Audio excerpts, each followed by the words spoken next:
Zia, I didn't know your favorite snack was AAA batteries. What? I never said that, Zee-boh. But look, you are saying it right here on the screen. That is a deepfake. An AI cloned my face and my voice using deep learning algorithms. Cloned your voice too? But you sound exactly like you.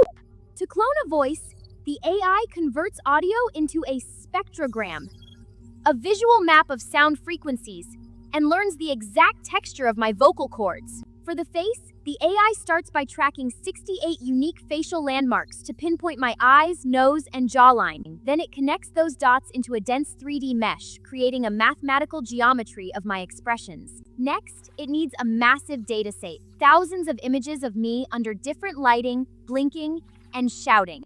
Now the magic happens. GANs, or generative adversarial networks. Two AI neural networks compete. The first is the generator, trying to paint a perfect copy. The second network is the discriminator. It acts like a high-tech detective, comparing the fake image with my real photos. And if it finds even one wrong pixel, rejected. Do it again, artist. They repeat this millions of times until the fake face is flawless. Then, it seamlessly blends onto an actor's body. If it's that smart, how do we protect ourselves? I am looking for glitches. Look for digital artifacts. AI often struggles with unnatural blinking, weird reflections, or blurry hair borders. Aha! Found you, glitch! Activating my anti-deforce scan. Exactly. We use AI detectors to fight bad AI.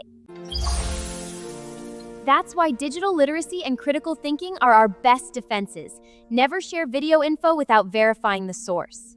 Agreed. From now on, I only trust videos of you eating real food. The future isn't magic, it is just brilliant engineering. Hit that subscribe button for more tech soup bombs. Zee-ah, humans!